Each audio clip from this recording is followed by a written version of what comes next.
context of its social and political and economic organization. But all art is work. You have to actually do a bit of effort, and there's varying degrees of skill and involved in this, which means that there's sometimes training, and that creates traditions. So you learn, just like you learn your words and how to speak and use that communication to talk to people, you also learn how to do art, and you take those lessons. You can rebel against them. You can invent a new word, and if people follow along with you, then you've created something new. Same thing goes for other types of expressive culture. So in non-state societies, artists tend to not be able to work on their art all of the time, and they need to do other things in order to survive. But in states like our own, artists tend to be specialists. This is something where this is their full-time profession, and they try to support themselves with their art. So they may very well be full-time professionals in this sense. And artistry of whatever type is determined and maintained by both formal and informal standards. So another question we need to ask ourselves, and maybe I should have led with this, is, as with religion, as we talked about before, religion has not always been around. Humans invented religion. Humans, it is a very human identity and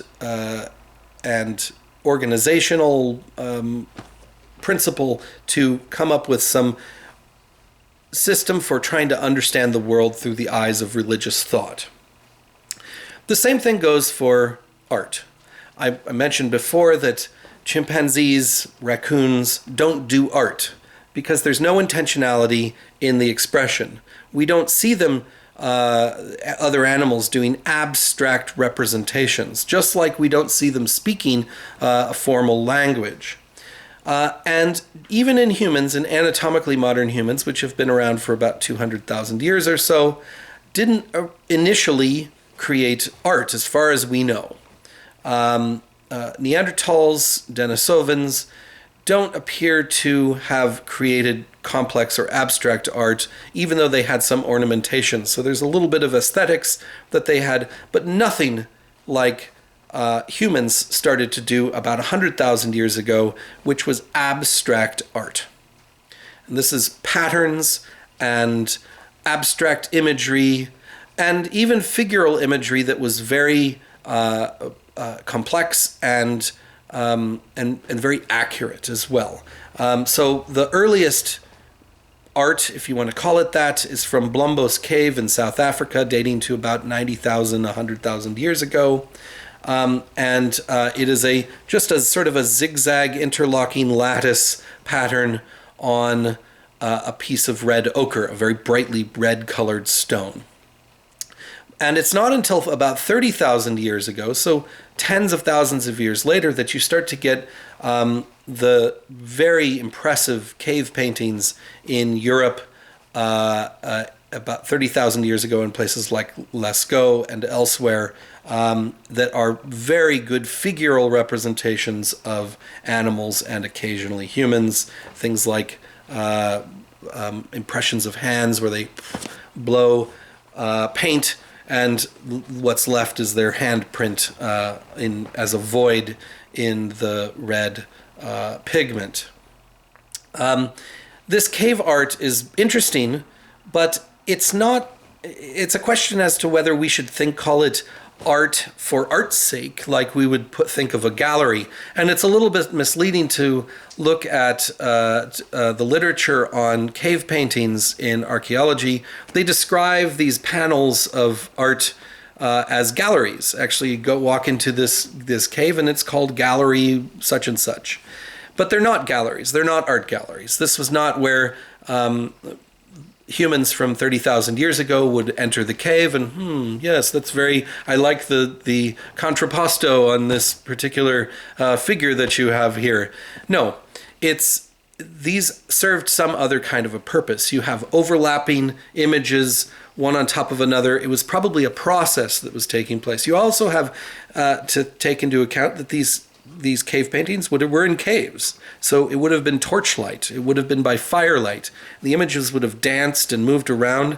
And you can imagine the people there maybe telling stories while they were creating the paintings, rather than just creating a static image that was to be looked at and appreciated for its aesthetic qualities.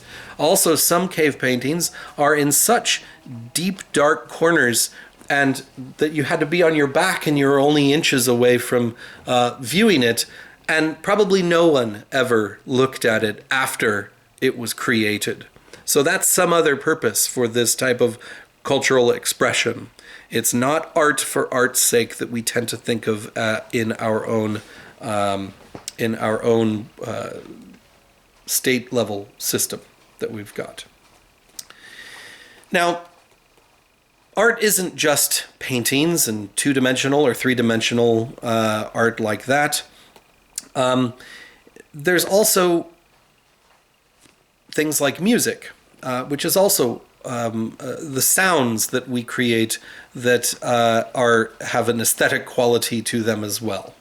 And ethnomusicology is the comparative study of the world's music and how it relates to the culture and society that you're studying. And this highlights something that applies more broadly across all types of art, not just music, but folk art is considered to be the expressive culture of ordinary people. Now, I'll recall our discussion about diglossia. If you recall, when we were talking about linguistic anthropology, diglossia was the concept where there are different types of dialects or language expressions that are associated and identifying of particular social classes. And so if you speak in a certain way, that you are placed into either a higher or lower category, a ranking. So if you speak in a particular way, you might be considered to be educated and very or wealthy or of a particular social class. And if you speak in another way, you might be placed by people that are hearing you into another underclass. The same thing goes for other types of expressions like art. And folk art is because it's the culture of the ordinary people. This is contrasted with so-called high art or classical art. A good example of this is, and the important thing, as with diglossia, these are not inherent truths.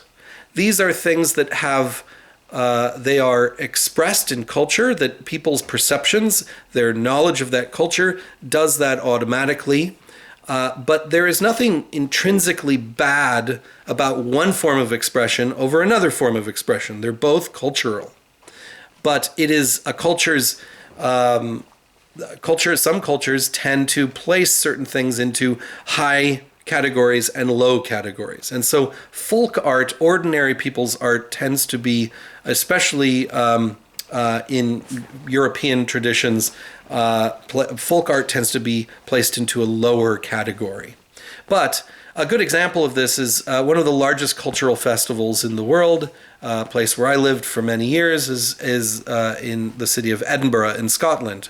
The Edinburgh Festival, like I said, one of the largest cultural festivals in the world, originally was for so-called high art. There is the opera, there is the ballet, and there is the theater. Things like Shakespearean plays. Those and the symphony. Those are the high art things. That's what the Edinburgh Festival is. And every year for decade after decade after decade, the Edinburgh Festival has taken place in Scotland's capital. But because it attracted the best of the best in terms of high art, folk artists flocked to Edinburgh at the city at the same time as the High Art Festival was taking place. And because there was such a gathering of artistic type people, common people, they started what is called the Festival Fringe, the Fringe Festival. And it's very interesting because now the Festival Fringe is way larger than the actual festival itself. The Edinburgh Festival is kind of just a small piece of the larger gathering of artistic types, and folk art has taken on the much larger role in Edinburgh in August when the festival takes place. And you will know comedians, artists, musicians that got their start at the Festival Fringe. A very famous example is Monty Python. They got their start there, but there's many other and more contemporary examples of people that go to the Edinburgh Festival Fringe to get their start. And these are people that are artistic, they're cultural expressions, but they're not the ballet or the symphony or the opera or so on. So this is where high and low art are not necessarily better than one another. They are just different. But culture defines what is placed into a higher category than others. But intrinsically, they're not. There's no one is not better than the other. So art is a form of communication, and as such, the artist is communicating to an audience, and there's an expectation that there's going to be an understanding on the other end of that by the artist. So the artist is expecting you to get something out of this. But that, because in some cultures there are segmentary societies, that there are different compartments of and subcultures and different ways of communicating, some elements of the population are going to get it, and some of them are not going to get it. Some are going to appreciate certain forms of arts other than other segments. Some people love heavy metal music, some people love rap, some people love symphony. And this communication that is being done often creates a tension for the audience. So the artist is trying to challenge you in some instances. There's some forms of art that are just meant to calm you down. But a lot of art is, like spiritual rites in particular, are meant to create a tension that then has a resolution at the end of it. So things like dramas. Nobody wants to watch a drama where nothing happens, right? There's got to be some sort of a tension, and that leads to what we call catharsis. And this is an intense emotional release. And this is something that appeals to both the intellect and your emotions. And so art can have similar sort of effects for people as things like religion does. In this sense. All art can also serve as a memory function, as a mnemonic device, to associate with particular ideas. So this is where propaganda and art symbolism can link. The artist can create something that links a very compact image or musical trope or something like that, and associate it with a much more complex idea. So a simple design like a flag has deep meaning for people, much more meaning than could be even written about. You could be very precise in your words describing what the country of the USA is, but you can encapsulate that into an artistic expression, a flag, and then that gets you to think emotionally and intellectually about what that institution means. Also, as I said, artists often try to be, they try to poke and prod you into thinking, creating tension and resolution. And so art can be political, it can be controversial. And in fact, it often is. And this brings up issues about censorship, freedom of expression, and some types of art can repulse people and lead to revulsion. And it can challenge community standards, sentiment, and as such, it's a tool of the weak.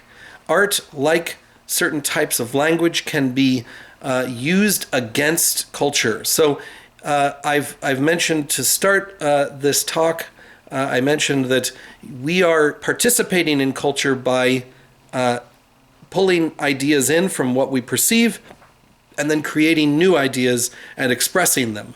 But that expression doesn't have to reinforce a culture. It can actually move to change it. And so what we do with our cultural expressions can actually tear down societies as well as build them up. So artists have a great deal of power because if it's a well-placed and well-designed message being sent, that can infect and feed into people's minds, and it can spread ideas that can challenge the status quo and standards in a community.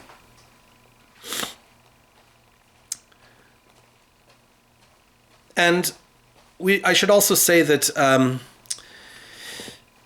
that these are always changing. I've mentioned this before, but certain forms of art have survived for thousands of years. The pyramids in Egypt have been around forever. And so just because we're creating new cultural expressions, some things have an enduring quality to them that help people to form an idea of themselves. The modern nation state of Egypt had nothing to do with the ancient Egyptian pyramids.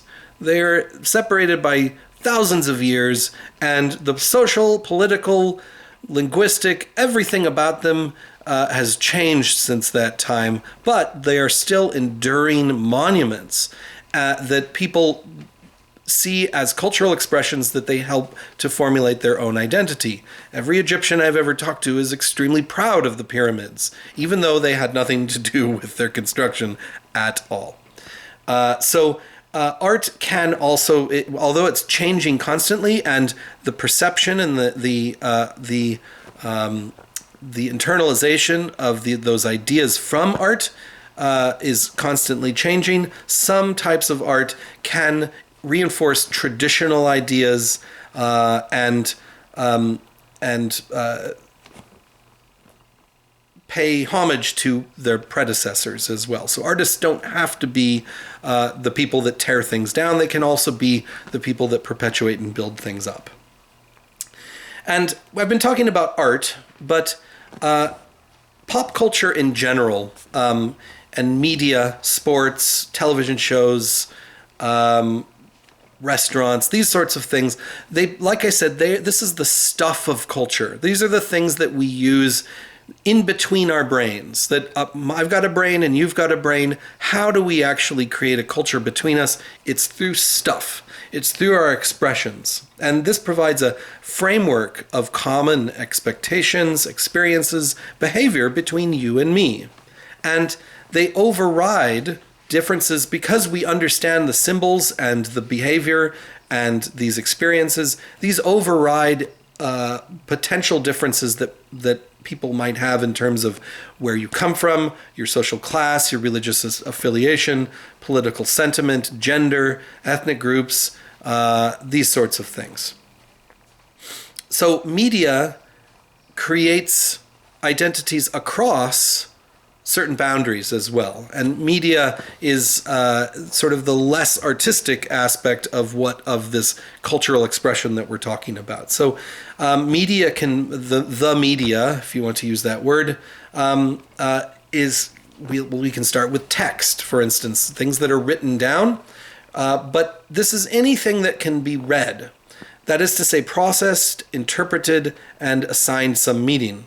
So text doesn't have to necessarily be written down. And importantly, we don't get every input that's out there. It's impossible for me to have read everything in the world. That's not possible. So I actively select, evaluate, and interpret medias in a way that makes sense to me. I find information that helps me to make sense of the world. But this means that I can use this to validate my beliefs, indulge any sort of whim that I've got, or find messages that might not be there, for instance. But I can also locate information, make social comparisons, and I can express acceptance or discontent or resistance, these sorts of things. So actively selecting media with the vast array of media that's out there is something that we all do. And so the way that we make these selections can have impacts on our culture as well, on our society and our behavior. So if you watch the same television show as another person, you then have something in common. You can share that. You can attend sporting events together or go to artistical or music performances. And this can provide common ground for larger groups nationally, internationally, across other boundaries of other cultural distinctions. Also, what sort of media you choose to consume has an effect on the way that you behave. We saw this already in terms of language, that I mentioned that even the way that you think is determined in part by what type of language you speak. That your language affects thought because we actually think in language to some extent. Well, the same thing goes for other types of media, other types of expression. And it's been shown by anthropologists, Kotak in particular, who works in Brazil quite a bit, showed that there was a correlation between the type of television shows being produced in Brazil and the type of family size that you see. And he saw that the number of televisions in a household and the level of viewing, how much television was viewed in that household, was a better predictor of family size than things like income level or class or how religious you are. And why is that? Well, because television sitcoms, basically. Television shows in Brazil, Brazilians tended traditionally to have fairly large families, but Brazilians tend to have large families, but television production companies in Brazil found it too expensive to employ the kind of large Brazilian family as actors on television sitcoms, and so they reduced the size of families on television. That was then viewed by Brazilians, and the more inputs you get tends to from television,